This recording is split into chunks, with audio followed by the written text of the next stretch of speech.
அனைவருக்கும் வணக்கம். நீங்க பார்த்துட்டு இருக்கிறது கல்கரி நியூஸ் அண்ட் நான் தீபிகா. இப்ப தொடர்ச்சியா பல விஷயங்கள் நம்ம என்னெல்லாம் நடக்குது அப்படிங்கறத பத்தி பேசும் முன்னாடி அண்ணாமலை அவர்களுடைய அடுத்த ஒரு மூவ் எப்படி இருக்கும் அப்படிங்கறத பத்தியும் கொஞ்சம் பேசிடுவோம். சோ பாரத் மாதா கி ஜெய் அப்படின்னு சொல்லிட்டு அண்ணாமலை அவர்களுடைய இயக்கத்துல விகித லீடர்ஸ் இயக்கத்துல இருக்கக்கூடிய நபர்கள் இந்த மாதிரி நாங்க சொல்லலாமா, இந்த இயக்கத்துல இருக்கும்போது இது பேசலாமா அப்படின்னு சொல்லி ஒரு கேள்வியை கேட்டிருக்காங்க. எனக்கு பல சந்தேகங்க. இது இது என்ன கெட்ட வார்த்தையா, இல்ல தவறுதலான ஒரு வார்த்தையா, இது வேறு கட்சிகள்ல இருக்கக்கூடியவர்கள் சொல்லக்கூடாதா? புரியல எனக்கு.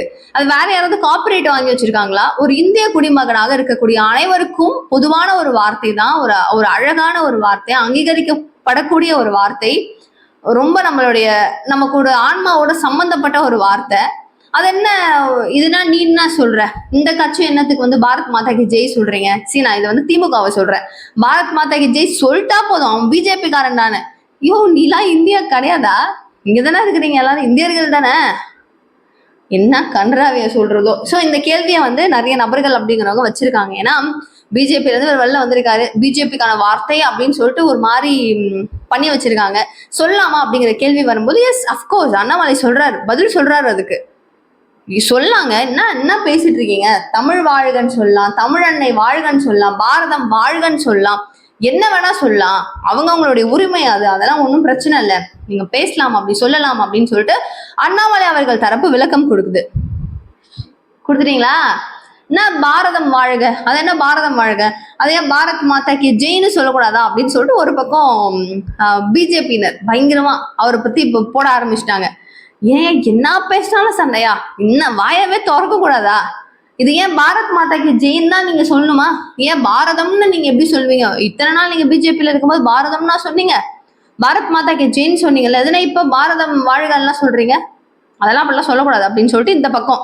அப்போ நீங்க என்ன பண்ணாலும் நான் சொல்லுவேன், சும்மா நடந்து போனாலும் நான் உன்னை பத்தி குத்தம் சொல்லுவேன், நீ உக்காந்தாலும் நான் குத்தம் சொல்லுவேன், படுத்தாலும் குத்தம் சொல்லுவேன், சாப்பிட்டாலும் குத்தம் சொல்லுவேன், நீ என்ன பண்ணாலும் நான் குத்தம் சொல்லுவேன் அப்படின்னு ஒரு தரப்பு பார்த்தா அது எப்படி இருக்குன்றத நீங்க கமெண்ட் பாக்ஸை சொல்லுங்க. சும்மா இருங்க, கொம்முன்னு இருங்க. நான் தான் சொல்லுவேன், நம்ம கட்சியை வளர்க்கணும், நம்ம கட்சியினுடைய அந்தஸ்தை வளர்க்கணும், நம்ம பெருசா வரணும். இத்தனை நம்ம ரொம்ப இப்ப விழுந்து கிடக்குறோம். உள்ள இருந்த நிறைய உறுப்பினர்கள் பறந்து ஓட்டாங்க. திரும்பவும் ஒரு back to the fire, back to the ஒரு பாயிண்ட் பாஜகவுடைய வளர்ச்சி திரும்பவும் ஒரு ஹைப்புக்கு கொண்டு வரணும்னா நம்ம என்ன அங்க செய்யணும் அப்படிங்கறது தயவு செய்து அங்க இருக்கிற சீனியரான ஒரு லீடர்ஸ் நாங்கன்னு சொல்றீங்கல்ல, அதை பண்ணுங்கன்னு சொல்லிட்டு தான் இப்போ அண்ணாமலை ஆதரவாளர்கள் கொதிச்சு பேசிட்டு இருக்காங்க. தயவு செஞ்சு உங்க வேலையை பாருங்க, சும்மா நோண்டாதீங்க அப்படின்னு. இது நடக்குமா அப்படிங்கிறத பார்ப்போம். இது கூட பிஜேபி நிர்வாகி அர்ஜுனமூர்த்தி அவர்கள் ஒரு கடிதம் ஒன்று அண்ணாமலை அவர்களுக்கு எழுதுறாரு. இங்க பாருங்க அண்ணாமலை, இதெல்லாம் சுத்தமா சரியில்லை. உங்களுடைய உறுப்பினர்கள் இருக்காங்கல்ல, அந்த உறுப்பினர்களை போய் கண்ட்ரோல் பண்ணுங்க. அவங்கள கண்ட்ரோல் பண்ணி வைக்காம தமிழக பாஜகவுடைய மூத்த நிர்வாகிகளை எல்லாரையும் விமர்சனம் செய்யறாங்க. அதெல்லாம் ரொம்ப தப்பா இருக்கு. அவங்க பேசக்கூடியதும் தரைக்குறைவாக பேசக்கூடியதும் ரொம்ப தவறுதலா இருக்கு. நீங்க போயிட்டு என்ன பண்ணுவீங்களோ தெரியாது, அவங்க எல்லாரையும் கண்ட்ரோல் பண்ணி சைலண்ட் ஆக்குங்க அப்படின்னு சொல்லிட்டு அண்ணாமலை அவர்களுக்கு கடிதம் எழுதியிருக்கிறாரு. இதுக்கு ரிவார்ட் கடிதம் என்னவா இருக்கும்? ஏங்க, நீங்க பேசாதீங்க, தான் ஆடாவிட்டாலும் தன் தசை ஆடும் அப்படின்னு சும்மாவா சொன்னாங்க? நான் பேசவே கூடாதுன்னு நான் நினைச்சாலும் நீங்க ஆடி ஆடி ஆடி என்ன பேச வச்சிடுறீங்களே. நீங்க சும்மா இருந்திருக்கலாம்ல. அண்ணாமலை அவர்களை பத்தின விமர்சனங்கள் அப்படிங்கிறது தொடர்ச்சியாக ஏன் வைக்கணும்? எதற்காக வைக்கணும்? ஒரு ஃபெயிலியர் பர்சன் அப்படின்னு சொல்றதும், ஒரு ஃபெயிலியர் மாடல்னு சொல்றதும் மூத்த நிர்வாகிகளை சும்மா கலாய்ச்சிருவாங்களா என்ன? இல்ல சும்மா கான்ட்ரவர்ஷியலா இழுத்து விட்டுருவாங்களா என்ன? நீங்க பேசுறது அப்ப தெரியலையா? உங்களுக்கு ஒரு 10 ஆதரவாளர்கள் இருக்க மாதிரி அண்ணாமலை அவர்களுக்கு ஒரு 10 நபர்கள் இருக்க மாட்டாங்களா? முதல்ல ஒரு கண்ட்ரோல் இங்க எங்க இருந்து ஸ்டார்ட் ஆகணும் அப்படிங்கறத புரிஞ்சுக்கிட்டு நீங்க கம்ப்ளைண்ட்ஸ் அப்படிங்கறத கொடுங்கன்னு சொல்லிட்டு தான் இப்போ வீத லீடர்ஸ் இயக்கத்தை சார்ந்த நபர்கள் பதிலடி கொடுத்துட்டு இருக்காங்க. சரி, இது ஒரு பக்கம் அப்படியே போக, அடுத்ததா பிஜேபிக்கு அண்ணாமலைக்கு அட்வைஸ் கொடுக்கும் பிஜேபின்னு சொல்லிட்டு தினமலர் ஒரு ஆர்டிகல் ரிலீஸ் பண்ணியிருக்காங்க. சும்மாவே இருக்க மாட்டீங்களா? நான் சொன்னேன்ல, சும்மா இருக்கணும்னு சொன்னேன்ல, அது இருக்கணுமா இருக்கக்கூடாதான்னு தெரியவும் மாட்டுது. நம்ம என்னதாங்க பண்றது, நம்ம என்னதாங்க பேசுறது? சரி, அடுத்தடுத்த குற்றச்சாட்டுகள் அப்படிங்கிறது அண்ணாமலை மேல எவ்வளவு நபர்கள் வைக்கிறாங்க, பாஜகவை சார்ந்தவர்கள் எவ்வளவு பேர் வைக்கிறாங்க. பட் அதெல்லாம் ஏன் நீங்க கேட்க மாட்டேங்கிறீங்க? எதுக்கு எதுவுமே பேச மாட்டேங்கிறீங்க? அண்ணாமலையினுடைய ஆதரவாளர்கள் இப்படி பேசிட்டாங்க அப்படி பேசிட்டாங்க அப்படின்னு சொல்ற நீங்க, அவங்க அப்படி பேசுறாங்களே ஏங்க பேசுறீங்கன்னு கேட்க மாட்டேங்கிறீங்களே. தினமலரையும் வச்சு வெளுக்குறாங்க. என்னங்க இப்படிலாம் ஆர்டிகல் ரிலீஸ் பண்றீங்க, என்னன்றதை தீவிரமா விசாரிச்சு பண்ணுங்க அப்படின்னு. எக்ஸாம்பிளுக்கு இன்னொன்னு சொல்றேன், ஜேவிசி ஸ்ரீராம் அவர்கள் திரும்பவும் அண்ணாமலை வந்துட்டு ஒரு கன்ஃபியூஷனான ஒரு பர்சன் அப்படின்னு சொல்லி குறிப்பிடுறாரு. என்ன காரணம்? அங்க அமெரிக்கால போயிட்டு அண்ணாமலை அவர்கள் தனது உறுப்பினர்கள் இயக்கத்தை சார்ந்தவர்களை வச்சு எல்லாம் பேசிட்டு இருக்கும்போது அவர் சொல்றாரு, தவைக்க அரசு நல்ல சிறப்பாக இயங்கிட்டு இருக்காங்க, உள்ள இருக்கிற ஆட்களுக்கு என்ன எப்படி எப்படி மூவ் ஆன் பண்ணணும், என்ன செய்யணும் அப்படிங்கிறது இட் டேக்ஸ் சம் டைம். நம்ம அவங்களுக்கு டைம் பீரியட் அப்படிங்கிறது கொடுக்கணும், அட்லீஸ்ட் 1 வருட காலமாவது கொடுக்கணும்.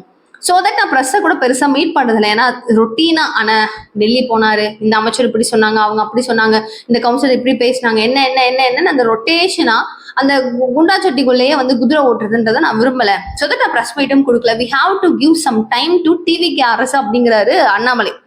ஸோ இந்த ஒரு வீடியோவை நோட் பண்ணிட்டு கொஞ்சம் சமீபத்துல கொஞ்சம் முன்னாடி அண்ணாமலை அவர்கள் பெண்களுக்கு எதிரான பாலியல் பலாத்காரங்கள், பெண்கள் பாதுகாப்பு அப்படிங்கிறது தொடர்ச்சியாக வேணும், திமுகவோட ஆட்சியில இருந்த மாதிரியே தொடருது, இதை வந்து இந்த அரசாங்கம் கவனிக்கணும் அப்படின்னு சொல்லி எல்லாம் பேசியிருந்தாரு. ஸோ அதை ஒப்பிட்டு காமிச்சு 1 வருஷம் டைம் அப்படின்னு சொல்லி கேட்டிருந்தீங்க, அப்புறம் எதுக்கு இந்த மாதிரி பதிவுகள்லாம் போடணும்? அண்ணாமலையே வந்து ஒரு கிளாரிட்டியான மைண்ட்ல இல்லை, ஒரு கன்ஃபியூஷன் ஸ்டேட்ல அவர் இருக்காரு அப்படின்னு சொல்லி ஒரு குற்றம் சாட்டுறாங்க.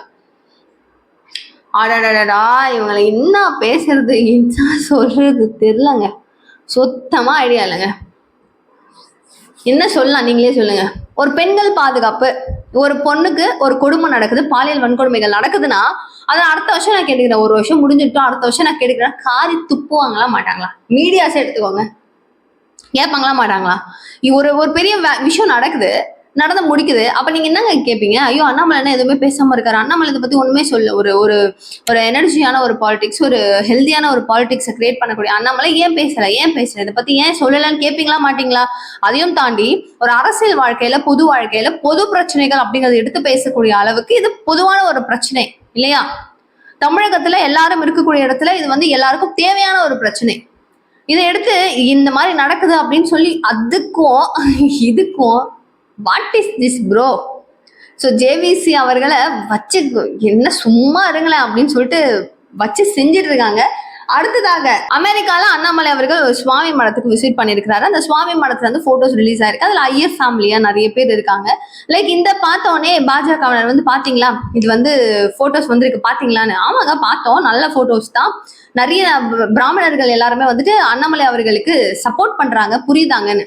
இது ஒத்துக்க மாட்டாங்க, இல்ல அவங்க வேற ஏதோ போய் நடந்திருக்கும், இது சும்மா ஒரு போட்டோ அப்படின்னு அவங்களாம் வந்து போர்ட்ரே பண்ணிட்டு இருக்காங்கன்னு சொல்லிட்டு கிரியேட் பண்றாங்களாமா. சரி, நான் ஒரு கேள்வி கேட்கிறேன், பிராமணர்களுக்கு அகேன்ஸ்டான ஒரு நபர் அண்ணாமலை அப்படின்னு சொல்லி கிரியேட் பண்ணி விட்டது யாருங்க?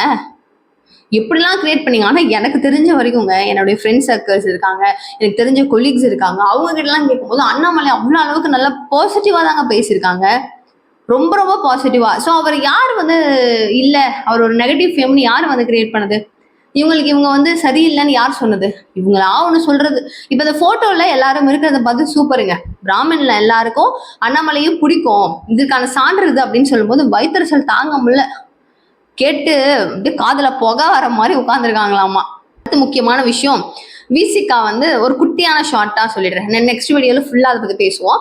விசிகா வந்து என்ன சொல்லிட்டு, அதாவது திருமாவளவன் அவர்கள் என்ன சொல்லிட்டாரு அப்படின்னா, இந்த மாதிரி நம்மளுடைய நட்பு அப்படிங்கிறது திமுக கூட தொடரிட்டு இருக்கு, அண்ட் நாங்க வந்து தவைக்க ஆட்சியிலையும் கூட்டணியில கிடையாது அப்படிங்கிறாரு. இது புதுசா இருக்கு, இல்ல புதுசா இருக்கு. நான் வந்து அங்கேயும் நான் பேசுவேன், இங்கேயும் நான் பேசுவேன், ஆனா நான் வந்து யாரு கூடயும் பேச மாட்டேன் அப்படிங்கிற மாதிரி இருக்கு. சில நாட்களுக்கு முன்னாடி இவர் என்ன சொல்லியிருந்தாரு, எங்களை திமுக கூட்டணியில இருந்து தூக்கிட்டாங்க, விலக்கிட்டாங்க, அவங்களே சொல்லிட்டாங்கல்ல அப்படின்னு சொன்னவர், இன்னைக்கு நான் இவங்க கூட கூட்டணியில கிடையாது, அவங்க கூட நட்புல இருக்கேன்னா என்ன பேச வராரு அவரு? புரியல, சுத்தமா புரியல. இது வந்து ஒரு கன்ஃபியூசிங் பர்சனா, ஒரு ட்விஸ்டட் பர்சனா எப்பவுமே வந்து இவர் இருக்காரு அப்படிங்கறது எல்லாரும் சொல்லக்கூடிய இடத்துல இப்போ மாணிக்கம் தாக்கூர், தமிழகத்தினுடைய காங்கிரஸ் தலைவராக இருக்கக்கூடிய மாணிக்கம் தாக்கூர் சொல்றாரு, இவர் பேசுறது வந்து சரியா?